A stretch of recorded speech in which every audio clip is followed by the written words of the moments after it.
Manjula camera ಕೈ ಹಿಂತು ಸರಿ.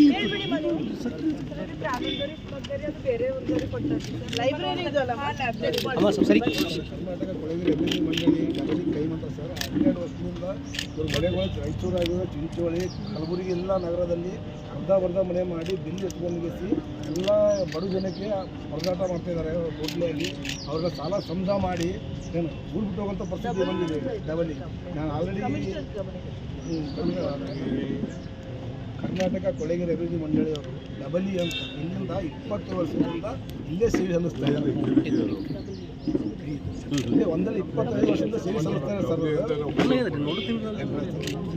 ಅವ್ರಿಗೆ ಆಲ್ರೆಡಿ ಭೇಟಿಯಾಗಿ ಹೇಳಿದ್ದೀನಿ ಸರ್. ಆಮೇಲೆ ಏನಪ್ಪ ಅಂದರೆ ಈ ಏರಿಯಾದಲ್ಲಿ ಪೂರ್ತಿ ಅರ್ಧ ಮನೆ ಕಟ್ಟಿದ್ದಾರೆ. 2018-19 ಆಗಿರೋ ವಿಷಯದಲ್ಲಿ ಇಲ್ಲಿ ಇನ್ನೂ ಕೂಡ ಮನೆ ಕಂಪ್ಲೀಟ್ ಆಗಿಲ್ಲ. ಅವ್ರು ಬಿಲ್ ಕೂಡ ಪೇಡ್ ಮಾಡಿಲ್ಲ. ಇದು ಒಂದೇ ಏರಿಯಾ ಸರ್. ಇಲ್ಲಿ 23 ಏರಿಯಾ ಇಲ್ಲಿ ಹಾಗೂ ಚಿಂಚೋಳಿ ತಾಲೂಕಲ್ಲಿ